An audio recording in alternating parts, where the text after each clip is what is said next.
여러분 안녕하십니까. 오늘은 긴급 편성으로 생방송 준비했습니다. 10월 22일 수요일 오후 1시인데요.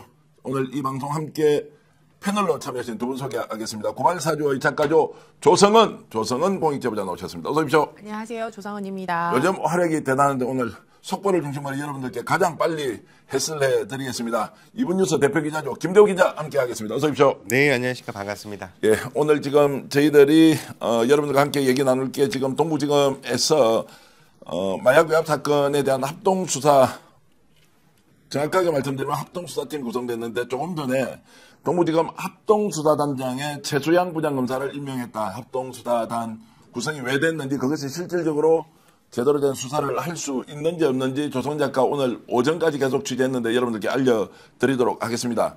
그리고 전한길 유튜버죠. 지금 미국에서 뭐 일주일에 몇 번씩 방송을 올리고 있는 전한길이 차마 얘기하기가 부끄러운, 또는 과연 이걸 언론에서 알려야 하느냐라는 생각이 들기도 했는데, 일단 민주당의 박 전 의원이 이 문제 본격적으로 비판하고 나섰기 때문에 여러분들께 말씀을 드리겠습니다.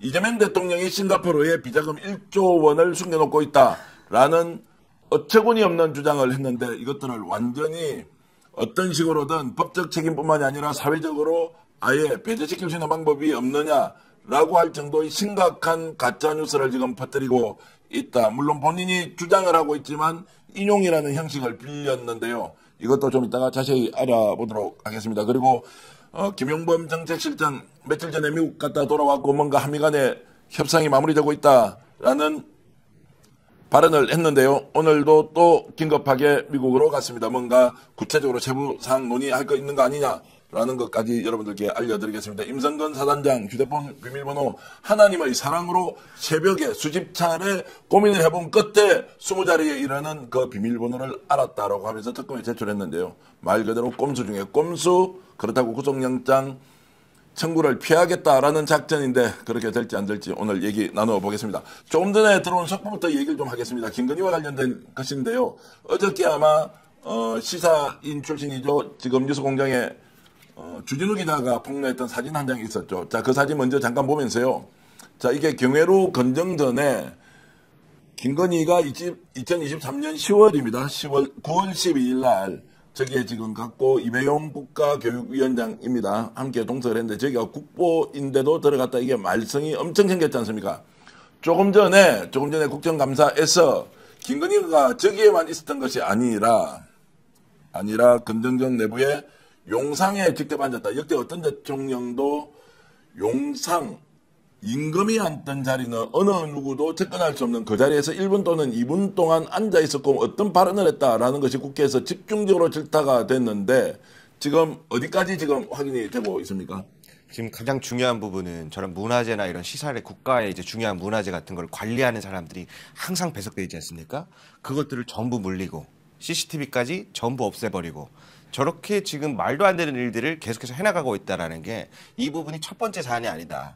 그리고 이것과 관련된 관계 책임자들도 모두 확인하고 이거에 대해서 수사를 벌여야 된다. 저는 그렇게 보고 있습니다. 자, 그러면 이제 CCTV가 원래 있었을 텐데 그 CCTV는 이제 윤석열 김건희가 무너지고 나서 다 없애버린 겁니까? 아니면 그건 지금 복원이 된다 안 된다 이건 지금 나오고 있습니까? 저는 애초부터 그 촬영을 안 했지 않을까라는 생각을 합니다. 그때부터 이제 아직 종료를 하고 이제 거기를 이제 갔지 않을까 싶은 게 왜 그러냐면 지금 이 왕놀이를 했다는 거예요. 그 금거북이를 이제 줬다고 하는 그 이배용 그 국가 교육위원장이 이제 같이 가서 이배용의 권유로 근정전의 어좌, 그러니까 용상까지 앉았다는 거죠. 그래서 이런 부분들은 사실 거기서 뭔 짓을 할지를 모르기 때문에 애초부터 근정전을 그냥 순수한 마음으로 갔었으면은 이런 뭐 CCTV 갑자기 삭제됐거나 이런 것들은 없었을 텐데, 그 경회로에 가고 종묘에 가고 이런 부분들이 전부 다 이제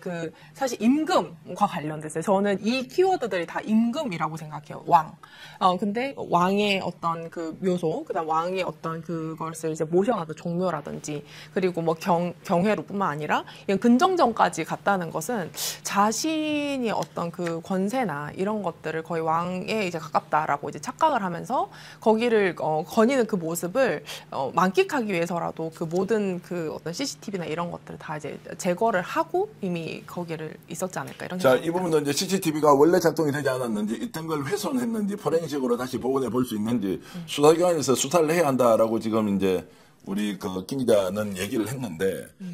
자, 김건희가 여기 이제 왜 갔느냐라고 하는 것은 뭐 아프리카 또는 중동에서 뭐 국빈이 순방하기 때문에 사전에 가봤다라고 하는데 이제 본인이 일단 그 자리에 가는 것에 대한 일지에도 VIP 그러니까 대통령이 이제 가는 걸로 했는데 실제로 이제 본인이 가고 용산까지 앉았다.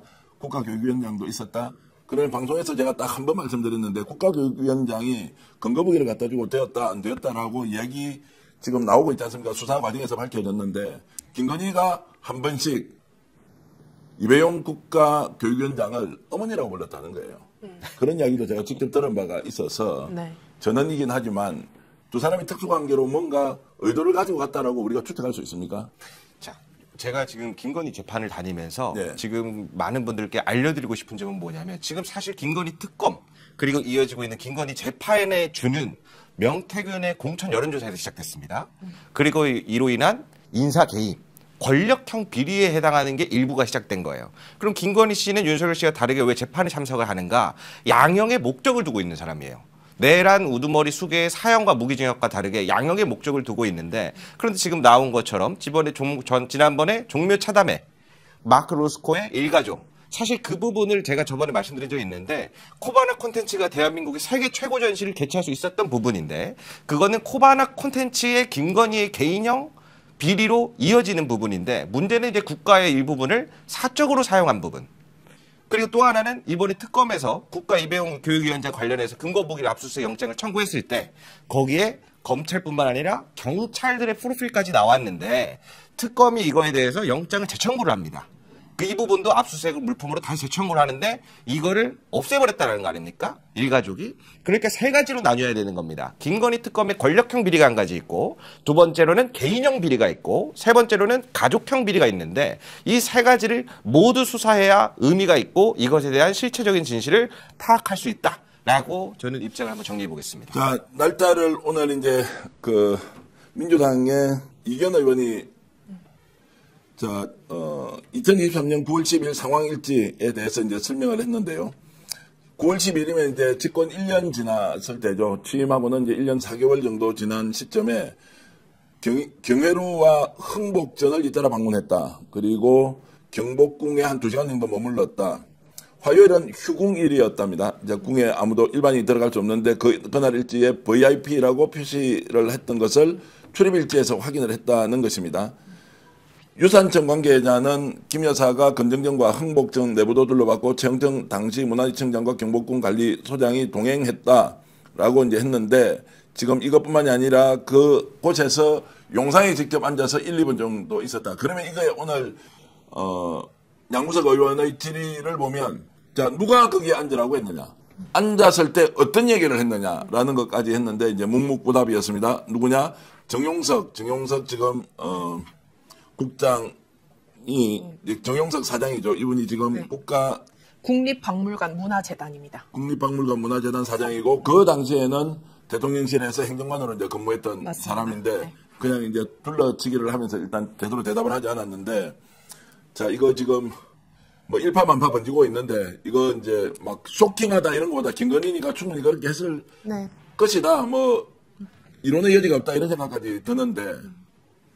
그러니까 이 부분은 이런 것 같아요. 이배용 이제 위원장 같은 경우에는 저기 뭐 어머니로 불렀다 뭐 이런 등등의 이야기는 사실상의 어떤 그 범죄가 어떤 청탁이나 뇌물이 아니라 굉장히 사적으로 가깝기 때문에 딸에게 주듯이 이제 그 근거부기를 줬다라는 이런 어떤 항변의 이유로도 요즘에 많이 이제 주장을 하고 있습니다.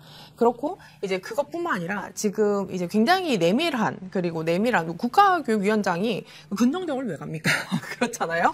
그리고 이제 국빈 방문에 이제 사실 의전을 담당하는 어떤 뭐 비서관이라든지 관련자들이 아니라 이분을 굳이 데리고 갔다는 것은 굉장히 김건희 어떤 심기 보좌에 능했던 분이 아닐까라는 생각을 합니다. 그래서 제가 생각할 때는 이것은 하나의 에피소드일 수 있지만 이 사람들이 그 VIP라고 했던 이것을 보통 대통령을 뜻하는데 대통령이라고 기재를 해놓고 자기가 이제 그 등장을 해서 아무렇지 않았다는 이런 부분들은 지난 3년 동안 사실상 이제 뭐 김건희 정권이었다라는 이런 부분들을 이제 방증하는 그런 사례이기도 하고 사실 저는 그런 부분입니다. 이제 윤석열이 왜 내란 과정에서 내란 직후에도 뭐 조태용 국정원장과 김건희가 뭐 연락을 취했다 뭐 등등등의 여러 정황들이 있는데 지금은 김건희 개인의 어떤 비위들만 이렇게 집중하고 수사를 하고 있단 말이죠. 그래서 이런 부분들 국정 전반에 대해서 그 공동 책임으로 김건희를 좀 격상시켜서 이제 그 수사를 해야 되지 않을까 그런 생각을 합니다. 자, 반드시 수사해야 한다. 참 김건희답다라는 생각이 들었는데 이배용 전 국가교육위원장 그 자리 왜 갔는지 본인들은 다 알고 있을 겁니다. 아마 이제 바깥에서 소위 말하는 초현실적인 주장을 하고 있는 천공, 건진 등이 꿈꾸던 무언가의 세계가 있었지 않았나라는 의혹 제기 충분히 가능한데요. 상황 좀 더 지켜보면서 국회가 이 내용을 좀 더 집중적으로 파헤쳐 주길 바라겠습니다. 자, 동부지검 문제로 바로 넘어가 보겠는데요. 오늘 최소영 부장검사가 동부지검 마약사건 합동수사단장에 임명되었다. 이제 이 내용은 저희들이 타 언론의 보도를 인용하는 것이 아니라 저희들이 취재한 내용을 중심으로 여러분들께 집중적으로 알려드리겠습니다. 자, 최수양 부장검사가 임명이 됐다면 좀 빠르고 이렇게 좀 돌아가 보겠습니다. 임명이 됐다라는 것은 이제 외압 수사하고 그 다음에 백혜련 경쟁 임명되면서 5명으로 수사팀 구성했지 않습니까? 굉장히 속도감 있게 달려갈 수 있는 임원정 검사장의 조치입니까? 아니면 다른 의도가 있다고 봐야 합니까? 저는 국민들을 속이기 위한 조치라고 생각합니다. 국민을 속이기 위한 조치다. 그렇습니다. 지금 마약 수사 마약 수사 외압 합동수사단은 사실 검사 한 명도 수사할 수 없는 권한입니다. 법적 권한이 없다는 법적 거죠. 권한이 없고 관할도 없고 사실 그 공수처법 2조에 보면요. 그 검사와 판사의 범죄는 직권에 관한 것, 이제 그 공무에 관한 죄는 전부 공수처가 수사하도록 되어 있습니다. 근데 지금까지 굉장히 이제 백혜련 경정의 어떤 투박한 말 때문에 마치 경정 주제에 감히 검사장한테 대드는 혹은 뭐 대통령실의 인사권에 어떤 항명하는 것처럼 하는데 제가 지금까지 어떤 그 직접 만나기도 했고 거의 8시간 이상을 같이 대화해보기도 했고 계속 이제 어떤 상황을 전반적으로 살펴봤을 때 백혜련 경정은 수사에 대한 원칙을 이야기를 했던 것이고요. 지금 대검에서 그 사실 지금은 정부 합동수사단으로 갑자기 이름 변경을 했습니다. 왜? 관할이 없다라는 지적을 하니까 그런 건데 지금 동부지검 마약수사 외압 합수단은요. 정확하게 이런 사건입니다. 단 한 사람의 검사도 수사하지 않겠다. 그리고 경무관급 고위 경찰은 절대 수사하지 않겠다.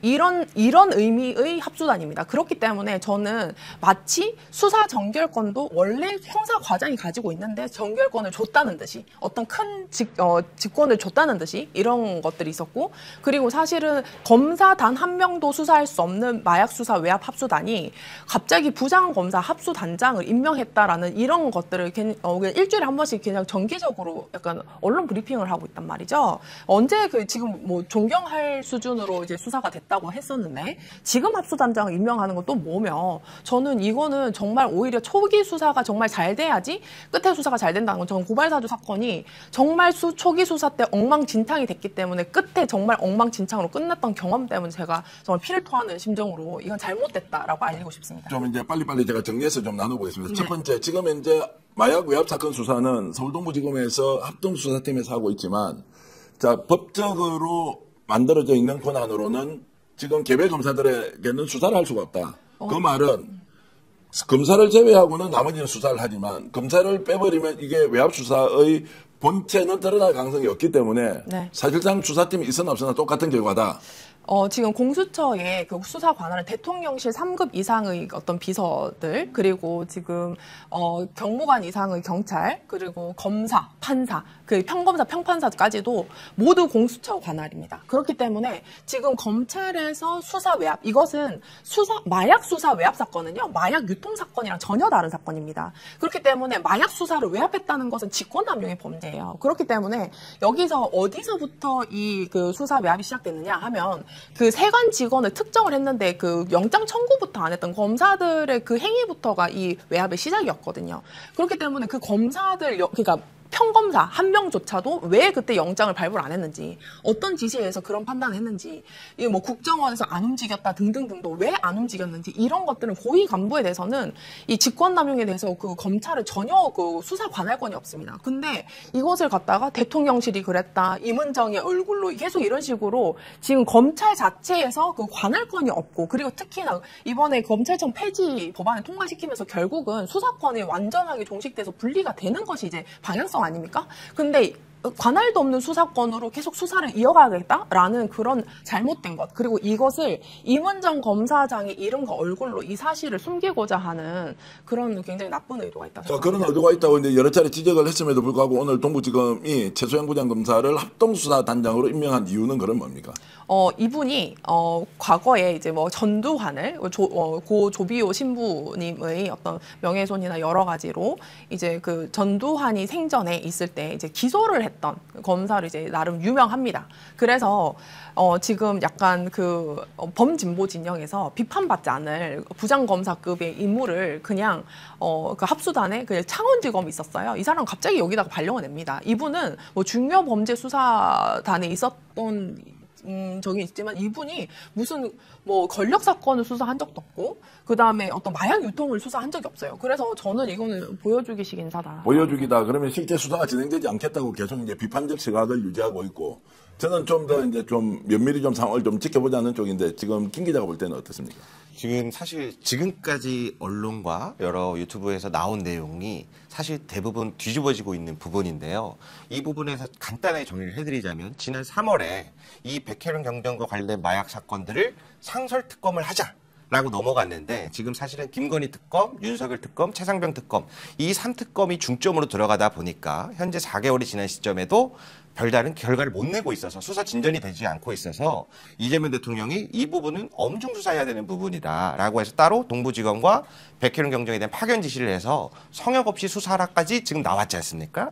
근데 이 과정에서 지금 무언가 잘 보이진 않지만 임은정 동부지검장과 백혜련 경정 간의 갈등으로 비춰지고 있는데, 아까 말씀하신 것처럼 지금 백혜련 경정이 마약 수사는 가능하고 마약 수사 외압 의혹은 당사자고 피해자이기 때문에 경찰청법에 따라서 피해자는 제외되어야 돼서 못한다.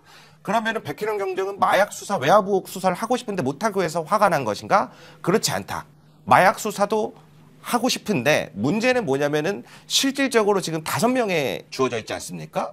그런데 제가 충격적으로 들었던 거는 그 5명이 한 방에서 인터넷망도 제대로 설치되어 있지 않다라는 겁니다. 그러면 도대체 어떤 수사를 하라는 거냐? 원래라면 마약 수사팀이 25명, 기존에 이 25명을 요구했던 거고, 많게는 45에서 60명 정도가 진행되어야 되는 수사인데 5명에서 인터넷망도 없는 방에서 수사를 하라고 그러면은 나보고 하라는 거냐 말라는 거냐, 4명이서 같이 순찰차 타고 돌아다니라는 거냐. 지금 그 부분에서 이제 불만이 여러 가지가 있었는데 투박하게 그렇게 이제 많이 나갔고, 그러면 이제 임은정 검사 측에서는 지금 동부지검에서는 문제가 뭐냐면, 아까 우리 조성은 작가님이 설명을 잘해주신 것처럼, 그러면 이 수사 자체가 검사 동부지검에서 합동수사단을 꾸린다 한들 할 수 있는 부분이냐? 그렇지 않다. 이거는 이 직권남용죄를 수사하려면 공수처로 가야 되는데 여기에서 딜레마가 지금 발생을 한 겁니다. 양측이. 그러면 지금 상황에서 이 수사를 결국에 잘해서 실체적 진실이 드러나고 나쁜 사람들이 잡혀야 되는 게 목적이지 않겠습니까?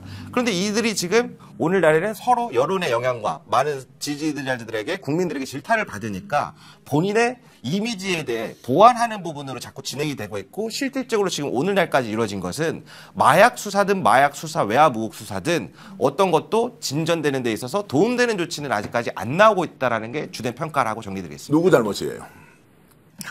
답변 안 하셔도 돼요. 뭐 판단하기 좀 어렵습니까? 제가 그 부분은 아니, 그러니까 네. 먼저 여쭤보고 네. 넘어가겠습니다. 누구 잘못이라고 판단하기 지금 좀 어렵습니까? 조율해 나가야 되는 단계인데, 가능한 부분과 가능하지 않은 부분을 명확하게 캐치를 해서 가능하게끔 하려면 어떤 부분을 어떻게 해야 되는가를 얘기해야 되는데, 그거보다는 단순히 여론이나 국민들의 질타가 두려워서 우리 이렇게 하고 있다라고 자꾸 내보이는 것보다는 실질적으로 해결할 수 있는 방법을 찾아가야 한다고 생각합니다. 근데 왜 주어를 빼고 얘기를 해요? 주어를 빼고 주어를 하실 거라고. 주어를 빼고 이야기하는 그 상황은 이해를 하고요. 네. 자, 그래서 이게 지금 이제 누가 잘못하고 있는 거예요? 제가 이 부분은 솔직하게 한번 좀 이야기를 해서 이걸 어쨌든 조정하고 정리할 것 같으면 이것은 제가 자, 임원정 검사장하고도 매우 가깝고 백혜련 경정하고도 매우 가깝게 지내잖아요. 네, 저는 그래서 제가 이 어떤 사적 관계를 모두 배제하고 이 문제를 본질적으로 해결해야 된다라는 그런 마음으로 이제 솔직히 다 폭로하겠습니다. 네. 제가 정말 이거 정말 오늘 이 내용까지 방송을 해야 되는가 굉장히 고민했었는데 이 부분을 이제 알리지 않으면 전혀 할 수가 없겠다 싶었어요. 이제 백혜련 경정님이 백혜련 경정께서 지금 수사팀을 마약 수사 외압의 사건에 이제 수사를 못 한다고 이제 불만을 갖고 수사 태업을 하고 있지 않습니다. 오히려 제가 연락을 드렸을 때는 굉장히 단호하게 그런 원천적인 문제가 있지만 어떻게 길거리 돌아다니는 마약쟁이들 그냥 냅두냐. 저놈들 하나까지도 다 잡아내겠다. 4명이든 5명이든 이런 식으로 말씀을 하셨어요. 그러나 이제 그 말씀을 주셨듯이 지금은 그러니까 경찰의 그 인터넷망을 이제 어떤 연결을 시켜줬답니다. 그 당일날 이제 우리 하도 반발을 하니까. 수사팀 사무실에 말씀이죠. 네, 맞습니다. 근데 지금 이제 지난주까지 상황이었어요. 지난주까지 상황이고 어제까지 확인했을 때 전혀 개선된 점이 없었습니다. 제가 이 지점을 정말 고민하면서 밝히는 부분은 저는 이건 정말 제가 너무 화가 났던 지점이었기 때문입니다. 지금 그때 백혜련 경정이 당시에 이미 30일 파견 기간 내에 4명 수사관이었기 때문에 이것은 기본적으로 마약 수사를 하는 40명에서 60명 규모보다 전혀 되지 않고 그래서 동부지검장과 동부지검 차장과의 어떤 차담 내지는 어떤 논의 과정에서 여기서 수사팀을 증원을 해달라. 마약 수사라도 최소한 다 하고 싶은데 마약 수사를 할 수 없는 지경이다. 그리고 어떻게 30일 지금은요 벌써 6일이 지났기 때문에 지금 거의 14일이 남았습니다. 파견일이. 그러니까 한 20일 남았겠네요. 11일, 15일이 그렇습니다. 네, 그렇습니다. 그렇기 때문에 지금 어떻게 기존에 있던 수사를 진행하던 능력자들을 또 어쨌든 파견받아야 수사가 잘 될 텐데 20일 남짓했던 이 기간 동안에 어떻게 파견을 오라가라 할 수 있겠느냐. 그래서 수사기간 연장이랑 이런 것들이 필요하다. 마약 수사를 위해서라고 얘기를 하니까 이제 동부지검장과 동부지검 차장의 답변이 저는 너무 기가 막혔어요. 이 부분은 아마 단독일 겁니다. 단 한 명의 수사관의 증언도 필요성을 못 느낀다. 그리고 단 하루의 수사기간 연장도 필요성을 못 느낀다. 라고 답변을 했기 때문에 지금 본인이 어떤 현실인 것을 알고 있고 그럼에도 불구하고 최선 다해서 단 한 사람도 잡아내겠다라는 것이 정확한 상황이고요. 이것을 왜 자꾸 무슨 부장검사를 임명했다는 또 이런 식으로 얘기를 해가지고 마약 수사가 정말 중요하다면서요.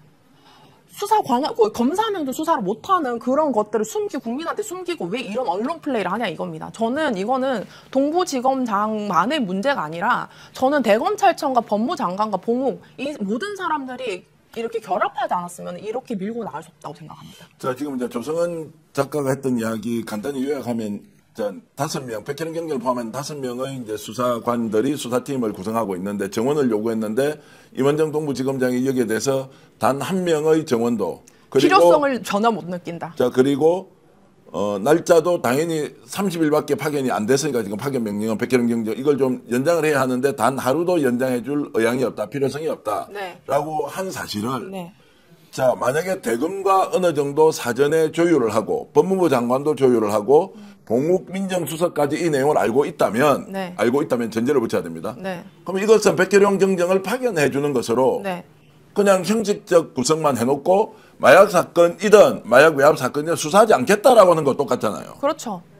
그런데 무슨 대통령실이 백혜련 경정에게 불편함을 표현하는지는 저는 정말 이해가 안 갔고요. 대통령실에서 불편함을 표현했다라고 네, 그렇죠. 하는 것도 백혜련 경정이 언론 플레이나 했다. 무슨 예. 실험대 대통령이 시험할 기회를 줬다라고 하는 건데 저는 이분이 시험 대상인가 싶어요. 이분이 시험 대상인가요? 뭐 고위직이라고 보기도 좀 어렵지 않습니까? 아니 왜냐면은 저 같은 경우에도 고발사주 사건을 갖다가 공익신고를 했던 사람입니다. 이분도 수사 외압을 내부 폭로를 했던 분이고요.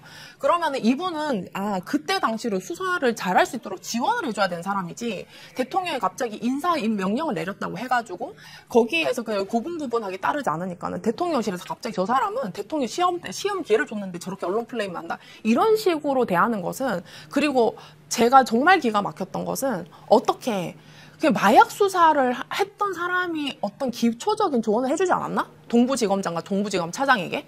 저는 그런 지점에서 왜 지금 대검차장이 마약부장이지 않습니까?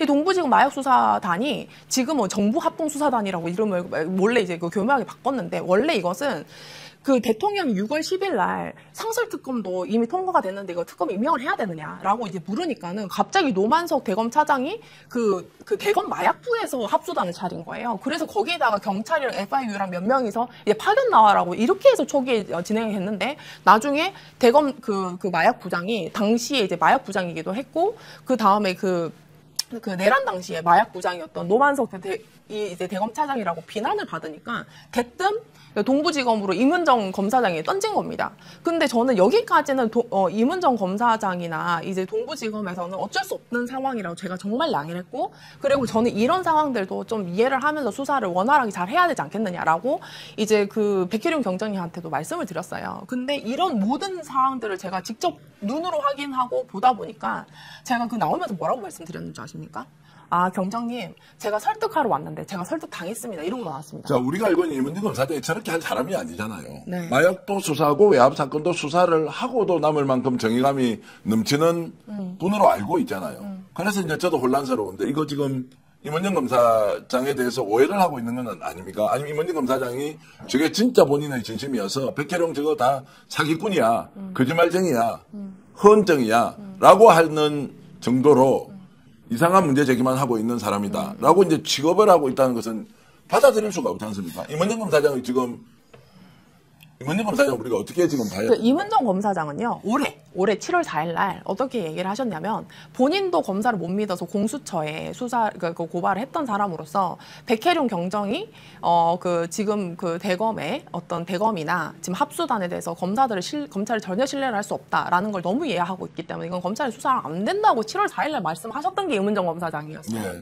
근데 이것을 사건 이첩을 하고 저는 그것도 이해를 했습니다. 동부지검장으로서 그래도 이제 이 사건을 또 이게 뭐 검사에 대해서 수사에 관할이 있는데요 이렇게 되면은 그 당시에도 이제 우리 임은정 검사장에 대해서도 똑같은 잣대로 사실 많은 비난을 했지 않습니까? 능력이 있느냐 없느냐라는 것. 그래서 저는 이 부분이 대통령이 또 지시를 했고 또 이제 어떤 합수단에서 뭔가 이렇게 수사를 진행했다 이렇기 때문에 거기 어떤 장으로서 어떤 기관장으로서 거기 잘 수습을 하고 이끌어가야 된다는 점에서는 저도 충분히 그 어떤 지위나 직책에 의한 어떤 판단은 존중을 합니다. 그러나 저는 왜 본질적으로 돌아가서 그러니까 제가 왜 이렇게 분리를 하냐면 제가 이제 확인했습니다.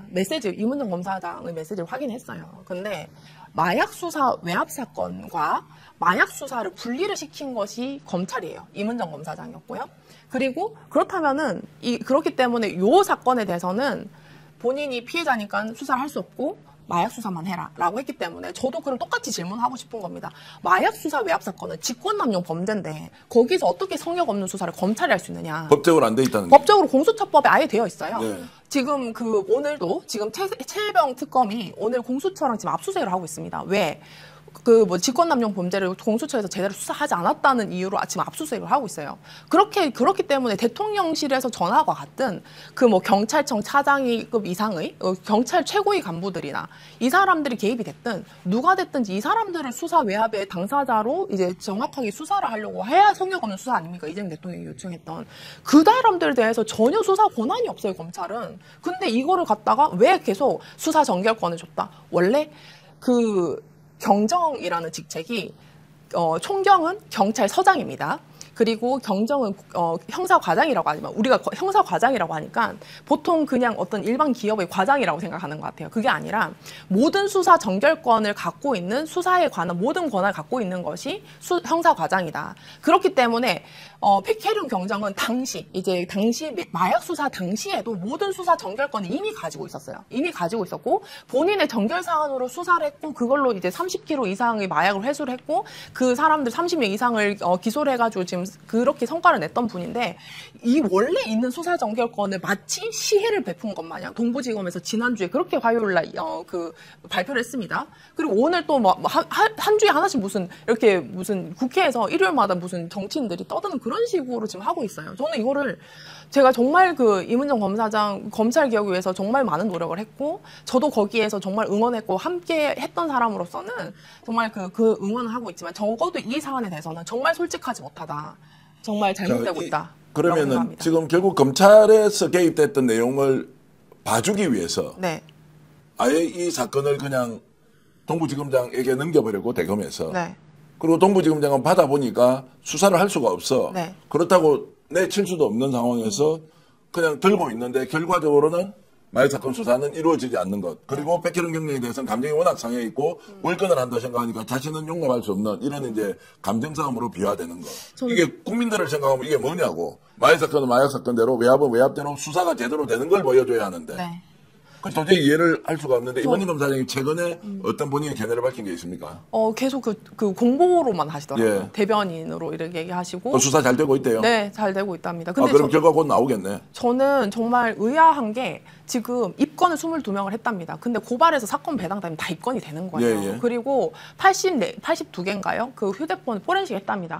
그거 그 20-30명한테 이제 휴대폰 2개씩 걷어가지고 그 포렌식 센터에 보내면 이틀이면 나오는 내용입니다. 이런 내용이고 저도 고발 사주 사건 때 모든 수사기관에 다 포렌식을 했던 사람으로서는 그게 그렇게 할 일이 아닌데. 그리고 이제 백혜련 경정도 처음부터 사실은 이 마음이 상했던 부분이 이 검사들 이렇게 이제 어떤 부분에서 이렇게 했다라고 얘기를 하니까 그 사람이 안 했다던데요? 라고 얘기를 한 거예요. 그러면은 이 사건을 알렸던 사람으로서 제 입장에서도 예를 들면 고발사주 사건도 이희동 검사가 이렇게 수사 보고서 어떻게 했습니다라고 했는데 이희동이 안 했다던데요? 저한테 이렇게 얘기를 하면은 그 이야기를 이제 임원정 검사장이 네, 백혜련 경영하고 네. 문답을 하면서 그렇게 네. 답변했다는 거죠. 네. 초반에 초반에 7월달에 그렇게 해서 그 사람 문제가 있습니다라고 하니까 안 그 사람 안 했다는데요. 했다는데요라는. 네. 그러면 그조차도 이제 성역 없는 수사를 할 수 없는 예단 아닙니까? 자, 혹시 이런 건 아닙니까? 오늘 합동수사단장에 최소영 부장검사를 임명한 것은 백혜련 경정이 생각하는 것과 임원정 검사장이 생각하는 것이 조금 갈등 양상으로 비춰지니까 대통령실이 나섰거나 대검에서 나서서 그러면 임원정 검사장은 여기서 의사결정이 좀 빠지고 아예 현재 있는 합동수사팀이 있습니다. 윤국건 부장검사가 있고 백혜련 경정의 수사팀 이 두 개를 아예 그러면 최소영 부장검사가 제대로 관리를 한번 해보라라고 해서 독립적으로 권한을 줬다고도 생각할 수 있지 않나요? 그랬다면은 그 수사관, 경찰 수사관 단 한 명의 증언도 필요성을 못 느낀다는 것은 바꿔야죠. 자, 그러면 이제 지금 그래서 제가 이제 말씀드리는 것은 이 방송을 혹시 보고 계신다면 최소영 부장검사가 합동수사단장이 됐기 때문에 네. 수사 인력을 대거 지금 백혜련 경정팀에 마약 사건 수사 어떻게 5명이 합니까? 해외에서 밀반입 됐고 이미 확인된 것에도 뭐 수백억, 수천억, 74kg은 확인됐고 그 외에도 최대 300kg까지 국내에서 유통됐을 것이라고 하는 게 있는데 어쨌든 수사관들을 정원하는 거 하나. 두 번째 11월 15일입니까? 지금 파견 일자가. 네, 맞습니다. 그러면 이것을 더 연장해서라도 백혜련 경정이 수사를 제대로 하게 해준다. 네. 두 번째는 최소영 부장검사가 합동수사단장으로서 법리검토를 해보니까 이것은 검사들이 개입됐다면 직권남용과 관련된 부분이니까 이것은 현재 있는 합동수사단에서 수사를 할 수가 없다. 네. 이거 빨리 공수처로 이첩할 거니까 수사기관까지 끼리 협의를 해서 그쪽에서 직권남용 수사를 하도록 법적으로 정리를 해주는 역할을 지금 최소영 부장검사가 할 수 있는 것 아니냐라는 이제 제가. 그런데요. 네. 이 모든 것을 해결을 하자고 상설특검이 통과가 이미 되어 있는 겁니다. 네, 예. 그래서 이미 지금 상설특검을 새로 만들 필요가 없어요. 3월 달에 다 통과가 됐고 상설특검법은 대통령이 거부 권한이 없습니다. 그래서 당시에 한덕수 이 대통령 권한대행이 이제 거부권을 행사를 못한 거예요. 지명을 네, 그래서 유일하게 안 했던 것이 소극적으로 그 특검 지명을 안 한 겁니다. 근데 이것을 이재명 대통령이 사실은 지명을 하려고 했어요. 6월 10일 날. 근데 이거를 갖다가 방해하기 위해서 대검에서 갑자기 뭘 막 꾸려가지고 우리가 하겠다 이렇게 된 겁니다. 근데 제가 생각하는 것은 검사 한 명의 문제가 아니라요. 대통령실 3급 이상의 어떤 그 비서진들이라든지 경호관급 이상의 경찰이라든지 이 고위 그 간부들, 그 고위 이제 공직자들과 지금 검사나 이 사람들에 대해서는 전혀 수사 권한이 없는 것을 빨리 좀 널리 알리고 못하는, 만약에 실컷 수사를 하다가 한 2-3달, 1년을 갔어요. 그러면 검찰청 폐지되는 거 아닙니까? 그때 나중에 보니까는 검사가 개입됐어요. 그럼 그때서야 공수처에 이첩합니까? 자, 최소영 부장검사가 어쨌든 이 사안을 정확하게 파악해서 어떻게 해야 할지 이제 좀 정리를 할 것으로 저는 이제 이해하고 있습니다. 이 질문만 드릴게요. 이재명 대통령이 이 사건에 대해서 실제 진실을 확실하게 수사하고 규명하라고 했지 않습니까? 네. 진행되고 있는 상황은 그 정반대인데 네. 이재명 대통령이 이 사안을 지금 모르고 있겠습니까? 임원정 검사장하고 백혜련 경정 간의 이런저런 문제 또 대검에서 어떤 식으로 조정을 하고 있는데 오늘 합동수사단장을 최소영 부장검사 임명했다는 것을 전혀 모르고 있을까? 아니면 알고 있을 것이다. 아니면 대통령도 야 이거 그냥 동부지검에서 알아서 하도록 그냥 지켜만 본다. 이렇게 하고 있을까요? 어떻게 지금? 저는 처음부터 이재명 대통령에게 제대로 된 상황 보고를 전혀 하지 않아서 이런 인사가 났다. 그런 보고를 하지 않는다고 못 알아들으실 분이 아닌데. 제일 처음에 이 사건이 지금 검사는 성역 없는 수사가 할 수 없다라는 사실을 봉욱 민정수석이 얘기를 하셨을까요? 네. 대검 차장이 하셨을까요? 안 했죠. 그러니까 지금 입건이 됐다는 사람들은 거기에 단 한 명의 검사가 없습니다. 왜? 지금 국정원이 안 움직였기 때문에 백혜룡 경정이 망상이라잖아요. 근데 여기는 한 명도 입건을 안 했어요. 수사를 할 생각이 없기 때문에. 왜? 수사를 거기 수사하려면 자기들 수사 권한이 없기 때문에. 그렇기 때문에 자기들 수사 권한이 없는 것을 숨기려고 지금 엄한 사람들. 정말 그 백혜룡 경정이 그때 이제 바로 그 고발을 했던 그 서울경찰청장이랑 그 몇 명만 딱 수사를 해서 이 사건을 제안을 스스로 했던 것이 지금 동부지검의 마약 합수단인데 대통령 요구랑은 전혀 배치가 되는 거예요. 근데 이게 마치 감정적 싸움이 되고 이러다 보니까 대통령실에서 그 대통령 의지보다 자기들이 막 이제 백혜룡 경정 욕을 하고 다녀요, 지금. 저는 이거는 첫 단추부터 잘못됐고 이미 해결책은 있다. 마약 상서 특검을 그냥 대통령께서 임명하시면 돼요. 그리고 만약에 상설 특검 임명을 안 하려고 하면은 마약 수사 외압 사건을 절대 그 누구죠? 어디죠? 그 마약 합수단에서 수사할 수 없습니다. 이거 빨리 공수처 이첩을 하고 그냥 차라리 모든 수사 역량을 총동원해가지고 그 검찰, 경찰 그 마약 유통 총책을 이렇게 해서 거기에 수사를 거의 100명 단위로 꾸려서라도 이 소탕을 해야 되는 이런 방향으로 가야 되는 거지. 이 사람 하나 바보 만들어갖고 뭐가 해결되는지 저는 진짜 모르겠어요. 저도 여기 조금 일부분 식견이 동의가 되는 부분이 사실 지금 단추가 조금 잘못 끼워진 것 같아요. 왜 그러냐면 지금 대통령실에서 10월 11일 날 공지가 내려왔을 때 제가 본 의중은 이렇습니다. 동부지검과 백혜룡 수사팀을 파견해가지고 같이 힘을 합쳐서 이 마약 사건의 실체를 알려라. 이 마약 사건이라는 게 인천 세관에서 마약 운반책들이 2명이 들어오는데 세관 직원이 안내를 해줘서 그걸 통과합니다. 마약을 가지고. 그리고 항공기 밖에 승강장, 택시 승강장까지 2명이 직접 안내까지를 해요. 마약 운반책을 통과해준 거에 비해서 모자라서 택시까지 안내를 해주는 초유의 사태가 벌어졌는데 이거에 대해서 알고 보니까 파견 형태로 가면 지금 5명에서 수사가 안 되고 지금 경찰청법에 의해서 마약 수사 외압 의혹은 피해자는 제외가 돼야 되고 이런 여러 가지가 있지 않습니까? 그 부분에 대한 지시가 아니었을 거라고 봐요. 지금 검찰 측에서 조사를 하고 있는데 마약 운반책이 지명한 그 직원이 누구냐 했는데 A씨라고 했는데 알고 보니 A씨가 아니라 B씨인 것 같다. 이 부분은 헷갈릴 수 있는 부분들이거든요. 그러면은 지검에서는 그 조사하고 수사했었던 부분들을 백혜룡 경정이 수사를 총괄하고 있었으니 그러한 검찰에서 추가적으로 수사 데이터들을 공유하고 필요한 부분을 나눠서 수사를 해서 이걸 잘 마무리해라였을 거라고 저는 보이는데 어느덧 이 자체가 백혜룡 경정이 5명 가지고 파견해서 그 밑에서 수사하는 형태로 바뀌어버리면서 둘만의 갈등처럼 지금 비춰지고 있다. 자, 지금 이제 이 사건과 관련해서 국민들의 바람이 무엇인지가 제일 중요할 겁니다. 이제 마약 사건 자체도 제대로 수사를 못했고 마약 사건을 무마시키는 과정에서 윤석열 정권의 실체들이 개입을 했다. 거기는 검사도 있고 고위직 경찰 공직자도 있다라고 하는 것이 수사가 진행되고 있지 않았다. 그 국민들이 이거 진실을 밝히라는 거 아닙니까? 두 번째, 이재명 대통령이 오죽하면 직접 나서서 휴일에 야 이거 파견해서라도 정말로 실체 진실을 밝혀라. 라고 했는데 그것이 이루어지고 있지 않다라는 이 2가지 전제로 저는 공직자들이 움직여야 한다라는 걸 말씀을 드리면서 자, 이 사건의 진행 상황 계속 여러분들께 추적하면서 공유해 드리도록 하겠습니다. 주제를 좀 바꿔서 가보겠습니다. 전환길 이야기인데요. 전환길이 지금 이재명 대통령이 싱가포르에 비자금 1조 있다라고 하면서 오늘 이걸 그냥 폭탄 같은 것을 터뜨렸는데 미국에서 지금 방송을 하고 있고 이 내용 지금 간단하게 먼저 정리해 주시고 우리 조성은 작가 지금 논평을 좀 듣도록 하겠습니다. 이거를 이제 어떻게 정리를 해야지 깔끔하게 정해야 될지 모르겠는데요. 그러니까 지금 전환길 씨가 이재명 대통령 관련해서 싱가포르에 비자금 1조를 숨겨놓은 게 있다. 그리고 김현지 씨 관련해서 계속해서 이상한 내용들을 유포를 하고 있어요. 근데 이제 문제는 이게 지금 미국에서도 일부 언론사에서 보도되었다라고 얘기를 하는데 저는 이게 참 지금 현재 현실을 알려주고 있다고 봅니다. 왜 그러냐면 특히 많이 헷갈리는 부분들이 이게 제가 국민의힘 관련된 유튜브들도 많이 시청을 하는데요. 워싱턴 타임즈 이런 데서 보도되면 야 미국에서 진짜 보도가 됐대. 이거 뭔가 신빙성이 있나 봐 생각하거든요. 근데 우리가 이제 유명하게 알고 있는 건 워싱턴 포스트고 워싱턴 타임즈는 또 통일교 그 언론사 단체지 않습니까? 그러한 부분에 있어서 사실 교묘하게 이렇게 사람들을 헷갈리게 할 수 있거든요. 그러한 부분들을 계속해서 이용해서 이루어지고 있다는 것이 아직까지 청산되지 않은 부분들이 현재 진행 중이다. 라는 것을 얘기할 수 있고요. 이걸 뒷받침할 수 있는 게 지난 YTN에서 김백 사장이 부산지사에다가 전화를 걸어서 왜 세이브 코리아 전환길 씨 건을 왜 취재를 안 해주냐라는 발언의 취지를 부산지사에 걸어서 그거에 대한 기사를 계속 실어서 이렇게 올리게끔 해줬다는 거 아닙니까?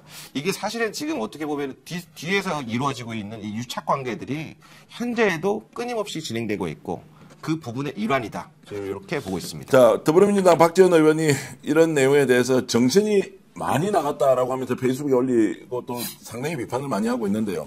이걸 이제 우리가 조작가 거론을 함으로써 이거를 오히려 확산시키는 것도 있고, 아니 이거 거론 안 하고는 정말로 큰일 나겠다. 이 정신 나간 사람들이 하고 있는 것을 어떻게 우리가 지금 대응을 해야 하느냐라는 게 동시에 지금 생기는 의문인데 어떻게 보십니까? 저는 지금 대통령과 어떤 대통령실이 잘못 생각하는 지점이 있다고 생각합니다. 협치라는 것과 내란 정당에 대한 입장과 그리고 저 내란 세력의 어떤 행위에 대해서는 사실은 이건 국가 적대 행위로 규정을 해야 됩니다. 그것이 이제 첫 번째고 그 다음에서 저런 이제 가짜 뉴스나 이런 것들인데요. 제가 생각할 때는 저들이 저런 뭐 단순히 이제 가짜 뉴스가 아니죠. 저는 저거는 목적이 국가 전복이라고 봅니다. 왜 자기들의 어떤 국가 어떤 권력을 다시 이제 재탈취를 하기 위해서 윤어게인을 계속 외치고 있고, 사실은 지금 어떤 사람들은 막 그때 당시에도 이제 계속 이제 윤어게인 하면서 뭐 돈을 위해서 그랬다라고 하지만 결국은 그 윤어게인이랑 하는 과정에서 경호처나 여러 가지 살상까지도 이제 기획을 했었고 했기 때문에 제가 생각하는 부분은 일단 첫 번째는 이 유튜버 전환길이 왜 계속 저럴 수 있는가라는 부분들은 지금 대통령실과 어떤 대통령께서는 그 협치나 이제 대한민국의 대통령이라는 이 어떤 구호 때문에 조금 굉장히 이제 그 제너러스한 이런 태도를 이제 취하고 계신단 말이에요. 관대하게. 네, 관대하게 이제 태도를 취하고 계신데 이 사람들은 그때 심지어는 트럼프와의 어떤 그 한미 그 정상회담 직전에도 사실은 가짜 뉴스뿐만 아니라 거의 국익을 해야 하는 정면으로 해야 하는 이런 짓들을 계속 해왔어요. 근데 이 사람들에 대해서는 전혀 제지를 하지 않았고 그다음에 그런 이 정당조차도 이제 우리나라의 정당조차도 국민의힘은 한미 정상회담이 좌절되기를 바랬죠. 그렇기 때문에 저는 국익을 명백하게 훼손하고 이랬던 부분에 대해서는 국가적대 행위로 빨리 규정을 해야 된다. 그래서 저는 이런 것들에 대해서 일거소탕을 해야 되는 것이고, 저는 단 하나 더는 지금 이거는요 정치적 주장이 아닙니다.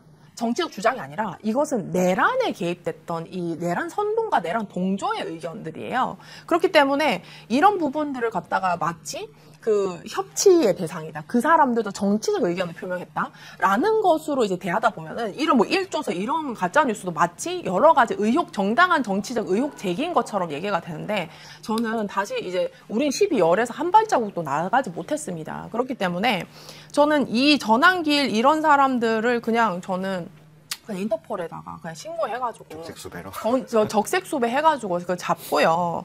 그 다음에 저는 이런 주장들을 놔두면요 5년 뒤에 그 국민의힘이 재집권을 하면 우리가 어떻게 되는 겁니까? 아니 그러는 이제 정치적 단합을 유도하는 거 아닌가? 본인은 실제로 법적으로 제재를 받는 것이지만 정치적 단합을 유도하면 출마하면 당선될 수도 있고 본인이 국힘에 영향을 훨씬 더 많이 끼칠 수 있다라고 하는 기대 때문에 저렇게 하는 게 아닌가요? 전환길 한 사람뿐만 아니라 지금 이런 주장을 하는 유사인들이 되게 많잖아요. 예. 그래서 이런 사람들에 대해서는 전반적으로 저는 왜 탄압이라고 생각을 합니까? 정상적인 그렇게 이제 주장을 하는 건 하는 것이고, 네, 저는 이 사람들에 대해서 더 이상 관용이 불필요하다라고 생각합니다. 저는 여기에 적극 동의하는 게요. 사실 이 언론의 자유, 전환길 씨가 왜 전환길 뉴스를 왜 만들었을까요? 그러한 부분에서 두 가지를 볼 수가 있는데요. 첫 번째로는 윤석열 김건희만을 위한 뉴스 스피커가 되겠다라는 점이 하나가 보이고요. 두 번째로는 언론사 광고를 통해서 수익을 얻어들이겠다. 누가 후원을 하는지는 나중에 봐야 되겠지만요. 그리고 세 번째로는 언론에서 무언가 잘못된 이야기를 나눴을 때 언론중재법을 통해서 이거를 약화시키겠다. 이런 세 가지 의도가 보이거든요. 그러면 이것이 과연 탄압이고 언론 자유에 대한 침해인가? 그러기에는 너무나도 위험한 파시즘적인 발언을 하고 있는데요. 그 아우슈비츠 수용소 앞에 가면 써 있는 팻말이 아르바이트 마이트 프라이라고 써 있습니다. 노동이 너희를 자유롭게 하리라. 그러면서 사실은 많은 수천 명의 사람들을 강제징역으로 끌고 갔던 굉장히 아이러니한 발언이거든요. 그런 발언들 끊임없이 하고 있는데 이것을 단지 표현의 자유라고 하는 게 아니라 이거는 국가를 전복시키는 파시즘의 행태를 엄청나게 지금 하고 있다. 이러한 부분에서 심각하게 봐야 된다라고 저는 인지를 하고 있어야 된다라는 게 있고요. 아까 그리고 대통령님이 약간 너무 제너럴하게 간 부분이 있다고 생각하는데 이거는 사실상 이 밑에 실무진에서 법적으로 이렇게 해결해야 되는 부분이라고 봅니다. 이번에 곧 있으면 열릴 10월 30일 경주 에이펙에서도 진공 상태를 만들겠다. 가포 상태. 왜 그러냐면 지금 시진핑 주석오죠. 트럼프 대통령 오죠. 일본의 다카이치 사나이 총리도 이재명 대통령 만나고 싶다고 올 것으로 보입니다. 그러면 한중일 미국이 지금 엄청나게 큰 자리가 됐어요. 그런데 진공 상태를 만들지만 그 외 일부 외곽에는 집회를 허용해 주겠다. 그러면 현중 시위 윤핵에 나올 거 뻔하죠. 여러 가지 집회, 일본 또 온다 그러면 나오는 집회들이 있죠. 이 집회 상태를 왜 허용해 주는가? 이거는 전체적으로 대통령이 모든 것을 포괄할 수는 없습니다. 지금 코스피 3,100만 해도 800만 해도 대통령이 바쁘세요. 그런 그 밑에서 실무진에서 이거를 딱딱딱 잡아서 끊어야 되는데 이러한 인식을 어떻게 하고 있는가? 그 부분에 대한 소통이 굉장히 많이 필요하다. 자, 적색 수배령으로 지금 전환기를 인터폴을 통해서 잡아올 수 있습니까? 어떻게 생각하세요? 누군가 고발을 하면 네. 이게 명백한 허위 사실이란 말이에요. 네. 그리고 이것이 미칠 중대성으로 보면 네. 당연히 이것은 이제 구속 사유가 되고 그거 말고도 지금 뭐 가짜 뉴스를 엄청나게 퍼뜨리잖아요. 사실 저 적색수배령 내릴 수가 있나요? 네, 저 사람이 지금 굉장히 많은 그 고소 고발을 받고 있죠. 아마 네. 지금 수사를 받아야 되는 상황인데 저렇게 해외에도 지금 도피성 해외에 지금 거주하고 있다고 생각을 하거든요. 그렇기 때문에 지금 뭐 예를 들면은 뭐 정치범이라든지 이런 제한적인 것 말고는 사실 그 어떤 수사 회피를 위해서 이제 해외 도주를 한 경우에는 뭐 저는 인터폴에서 서로 이제 수사 협조를 요청할 수 있다고 알고 있습니다. 그렇기 때문에 제가 생각하는 건 이런 지점입니다. 저들에게 그러니까 대한민국 헌법 질서에 위배되고 국민들에게 굉장히 위협적인 그런 어떤 의견들을 정치적 의견으로 허용하지 말라라는 거예요. 그리고 제가 하나 더는 굉장히 강조를 하고 싶은 것은 그런 겁니다. 그 현중 시위나 이런 것들을 주도하는 그 세력들 있지 않습니까? 그 사람들 윤호개인부터 다 이어지는 거잖아요. 왜 이것을 겁내합니까? 저는 왜 겁내하는지 모르겠어요.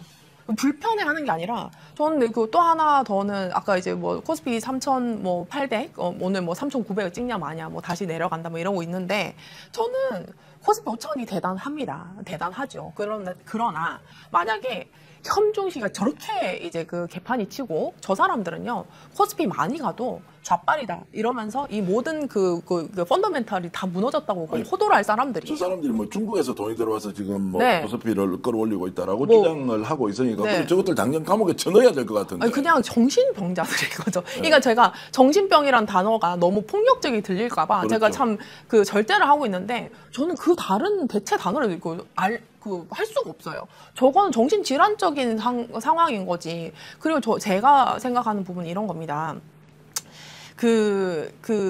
내란 정당에 대해서 지금 오늘도 이제 검찰에서 제대로 수사를 안 하고 있다. 명태균 관련해서 수사 의지가 별로 없다. 그래서 이제 또 이제 뭐 더 이상 법무장관은 내란 정당 해산에 대해서는 전혀 의지가 없다. 정부 사이드는 그래요. 근데 지금 정청래 의원, 장 대표나 법사위원장인 추미애 의원이라든지 뭐 법사위원들이라든지 이런 분들은 내란 끝장을 내겠다고 지금 법사위에서 국감장에서 최선을 다하고 있지 않습니까? 그래서 조이대 사태들도 결국 진실 다 파헤쳐지는 거고요. 이렇게 여당이 내란 종식을 위해서 최선을 다하는데 대통령 말고라도 대통령실은 계속 그 이상한 메시지 내면서 그 싸움의 전선을 흐트러뜨리고 있단 말입니다. 저는 이 부분은 정말 잘못됐고 그리고 코스피 5,000이라도 저 내란범들이 선동하는 그 4, 5년의 기간은 지옥일 것이다. 저는 그게 어떻게 국가가 잘 갑니까? 저는 단호한 부분은 단호해줘야 되고 그리고 정치범이라고 자기들이 주장을 하면 그렇게 하라고 하세요. 탄압을 주장하려고 하라고 하시라고요. 자, 그래서 이제 정상적인 공권력이 네. 집행되는 것이 좋다. 그리고 대통령실에서 오히려 이 사건 이런 유의 일을 제대로 좀 끌고 갔으면 좋겠다는 말에는 저는 좀 반대하는 게 대통령실은 국정 운영을 해야 되는 것이 이런 개별 사건은 개별 기관들이 알아서 해야지 일일이 다 지시를 어떻게 하냐고요. 그렇죠. 정권이 바뀌었으면 경찰에서 이게 지금 고소고발이 돼 있을 거 아닙니까? 네. 그러면 적극적으로 이런 내용에 대해서 국익에 심각한 훼손이 발생했다라고 인터폴하고 협조해서 바로 송환해서 자 어떤 식으로든 국내에서 이 내용이 사실인지 아닌지 밝히고 단죄를 받도록 하자라고 하면 이 사람뿐만 아니라 여러 사람이 있을 거 아니에요. 네. 이건 어떻게 표현의 자유다. 네. 그리고 다양한 의사표출 뭐 이런 게 우리가 받아들일 수가 없지 않습니까? 근데 이 부분은 대통령의 개별 사건에 어떤 지시를 하라는 의미가 아닙니다. 네. 대통령이 지금 내란 세력이 저 준동하고 있는 것에 대한 명확한 입장을 서지 않았어요. 지금까지는 그냥 내란 종식을 앞장세고 주로 이제 뭐 군사행위나 이런 것들을 굉장히 제한적으로 그리고 야당은 협치 대상이라는 것처럼 그리고 자기를 공격하는 것은 그냥 정치 수사처럼 이렇게 하고 있는데 그렇지 않습니다. 이 사람들은 내란에 직접적으로 지금 내란 특검 수사 대상들이고 그리고 이게 내란 개입이 됐고, 그다음 명태균 사건이나 여러 이제 이 선거 관련했던 여러 가지 사안들이 이제 밝혀지면은 사실상 정당 해산이 돼도 모자랄 정도의 그런 어떤 집단이 되어 버렸습니다. 그렇기 때문에 이 내란 선동과 동조와 지금 국익을 정면으로 훼손하고 자신들의 어떤 국가 전복 목적으로 하는 이 행위들에 대해서는 대통령이 단호한 메시지를 내지 않으면 국가기관이 그걸 어떻게 움직입니까? 네. 지금 뭐 어제 법원장들 보셨죠? 전혀 나는 내란이랑 관련이 없다. 그리고 그거 끝까지 지켜봐야 내란인지 알지. 이런 표정으로 그냥 자기는 별나라에 사는 것처럼 하고 있어요. 심지어는 법원장들도 그렇습니다. 그렇기 때문에 저는 대통령이 강력한 의지를 표명을 하더라도 그 사람들은 그렇게 할 거예요. 대통령이 지금 예를 들어서 마약 사건 수사 제대로 하라고 의지 표명을 하더라도 지금 제대로 못 갔는데 네. 이런 이제 전환길 같은 어떻게 보면 이슈에서 좀 후순위에 있는 이런 뭐 해외 비자금 1조설 이런 거는 뭐 경찰이 나서서 그냥 강제 송환을 하고 어떤 식으로든 조사하면 되겠는데 이걸 대통령의 의지가 확인됐다 안 되었다 저는 대통령의 의지가 확고부동하다고 저는 생각을 하거든요. 네. 그래서 이제 국회 쪽에서도 이 문제에 관심을 가지고 어쨌든 국가수사본부가 있지 않습니까? 경찰 산하에 네. 빨리 동료를 하고 이 문제 어떻게 할 것인지 질의를 하면 또 조치가 되지 않겠느냐. 저는 이제 정당 쪽에서 좀 더 적극적으로 나서면 좋겠다는 생각도 좀 듭니다. 예. 두 분 의견에 양측에 둘 다가 동의가 되는 게요. 사실 지난번에 협중 시위 관련해서도 이재명 대통령이 국무회의 중 이야기를 했습니다. 이게 무슨 시위냐 깽판이지. 네. 이거에 대한 엄정한 조치를 말씀을 하셨어요. 그 뒤에 그럼 어떻게 됐습니까? 제가 그 뒤로 매일 경찰청에 올라오는 집회 신고 목록을 살펴봅니다. 집회가 단 하나라도 줄었거나 조치가 되었는가? 조치가 되지 않았어요. 여전히 하루에도 여러 지역에서 4-5개 이상의 최소 집회가 열리고 있는데 그럼 대통령은 이게 깽판이라고 규정을 하고 이거는 올바른 시위라고 보기 어렵다라고 하고 조치를 했는데 법원이 다시 허가해줬죠?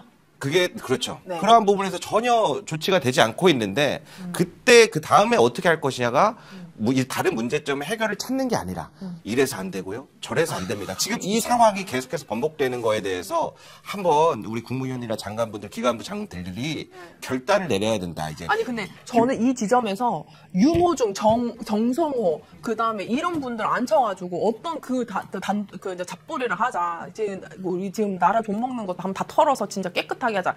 이런 의지를 갖고 있는 장관들이 없잖아요. 그 밑에 차관들 전부 다 대검도 윤석열 대검찰청 부장들 내란 당시에 대검 부장들 거기 다 승진시켜놓고 이런 사람들 앉아있는데 누가 그 내란 그 범들 잡고 싶겠습니까?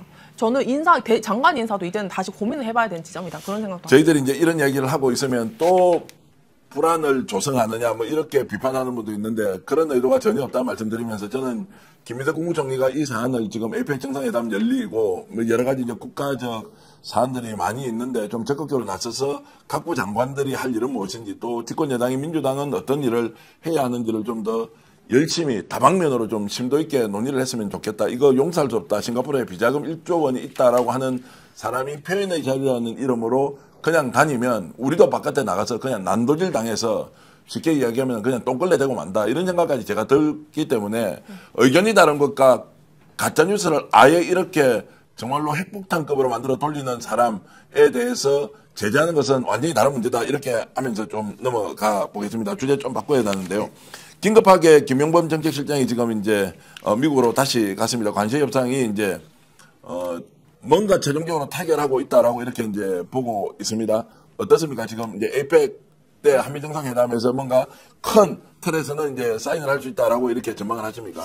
저는 사인을 하기 어렵지 않을까 어렵다. 예. 생각합니다. 왜냐하면은 오늘 그 트럼프가 그런 이제 트윗을 올렸어요. 그 뭐라고 했냐면 한국과 관세 덕분에 아주 협상이 잘 됐다라고. 그 말 믿으면 안 되잖아요. 그러니까 그렇죠. 그것도 일종의 블럼핑인데 무엇이냐면 어떤 그 하나의 도구로서 이제 활용을 했다라는 것이고 사실 그 양측의 당사자에서 그렇게 제가 저번 이 스픽스 정치 본색에서도 그렇게 얘기했을 텐데.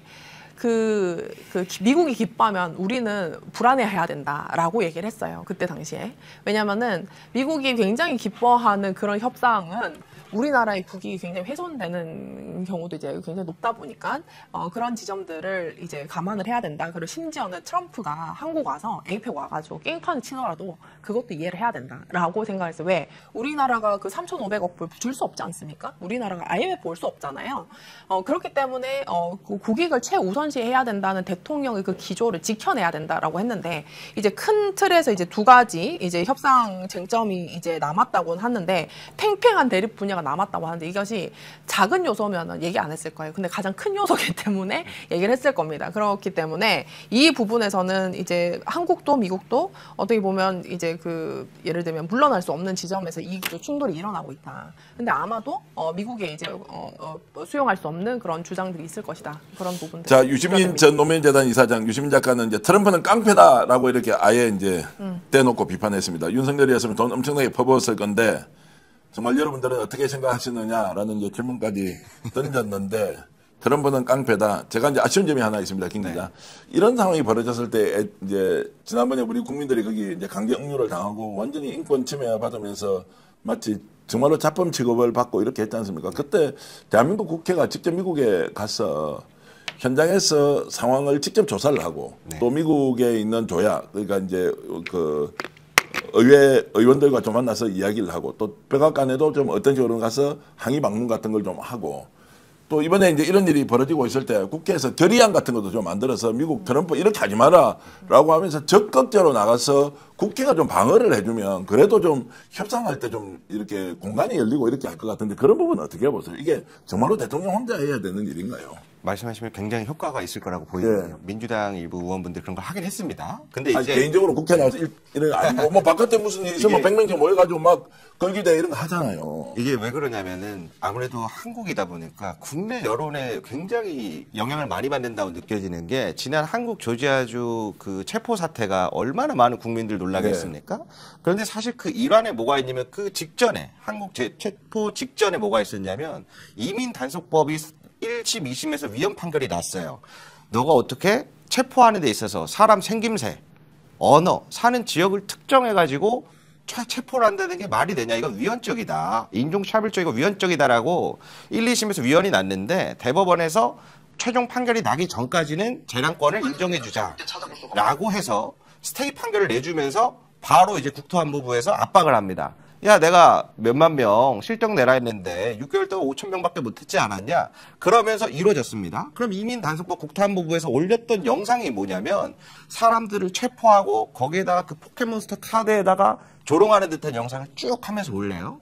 그런 과정에서 말도 안 되는 일들이 벌어졌는데 우리나라의 보도 행태가 어땠습니까? 이재명 대통령 블랙하우스 묶었냐 안 묶었냐가 줄을 잃었어요. 그러니까 지금 이 사안을 올바르게 국민들에게 전달하고 있느냐 아니냐부터 시작을 해야 되거든요.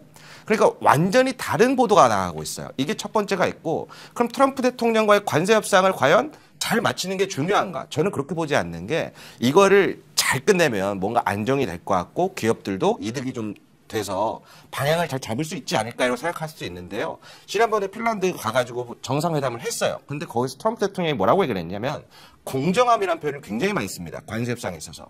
트럼프 대통령이 생각하는 공정함은 시장을 개방해 주는 게 첫 번째 있고요. 두 번째로는 기술 이전이에요. 그런데 막상 기술을 이전해 받기를 원하지만 자기네 그 고용 인력들이 그 기술을 온전히 이전을 받지 못한다는 능력치의 한계를 갖고 있어요. 네. 그러자 대만 TSMC에서 뭐라고 했습니까? 50%를 미국에 와서 생산해라. 기업 이전으로 바뀌는 거예요. 그렇게 지금 앞으로 나가는 게 계획인데 이번 관세 협상에서 3,500억 불의 15%를 받냐 안 받냐가 중요한 게 아니라 트럼프가 생각하는 협상의 끝판은 그 기업을 미국 내로 이전시키는 게 마지막 단계인 것을 분명하게 짚고 가야 되는데 마치 한국 15% 관세를 빨리 하지 않으면 대한민국에 큰 문제가 생기는 것처럼 자꾸 정부를 압박하는 형태로 가는 이 지형이 굉장히 위험하다고 저는 그게 우리나라 언론들이 앞장서는 게 너무 의아합니다.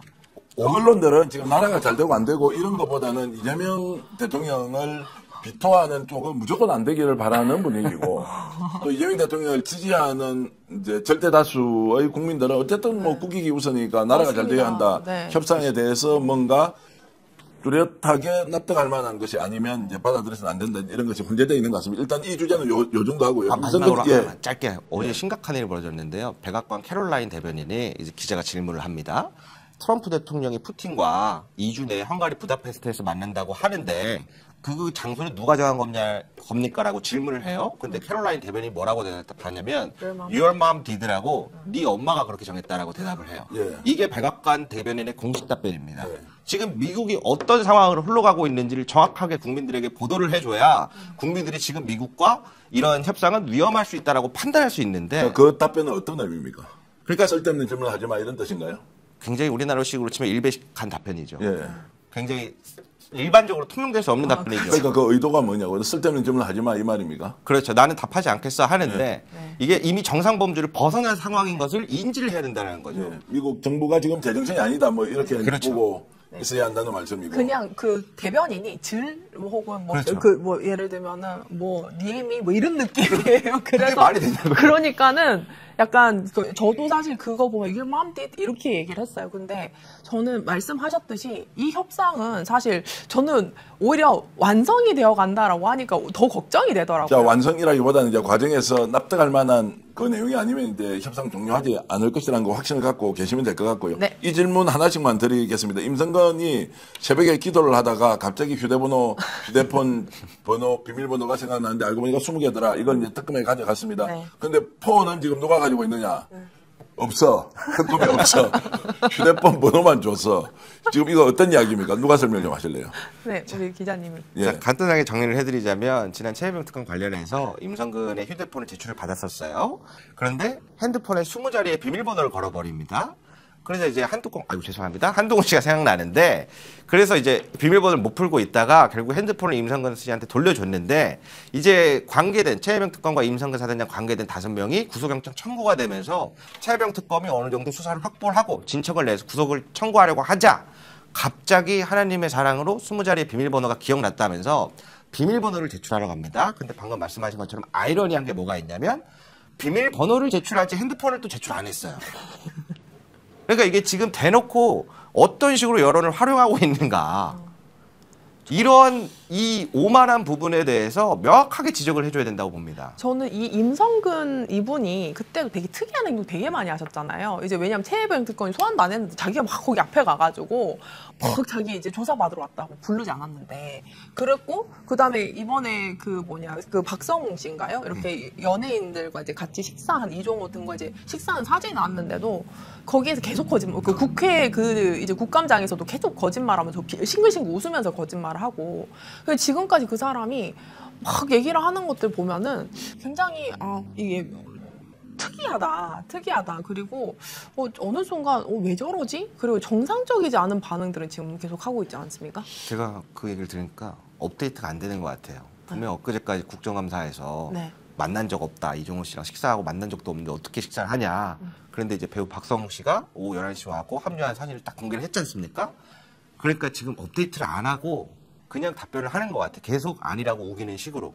그러다가 지금 가장 큰 난관에 부딪힌 것 같습니다. 저 사진이 나오더라도 본인은 이제 그 자리에 합류하지 않았다 이렇게 이제 지금 주장을 하고 있는데 제가 한 말씀 드리겠습니다. 임성근 사단장은 뭐 본인이 있었던 걸 기억을 못하던 휴대폰 번호가 갑자기 기억이 나든 뭐 그것은 본인 알아서 할 일이고 또 영장이 청구됐으니까 어떤 식으로든 결론이 나겠죠. 제발 하느님 좀 팔지 마라.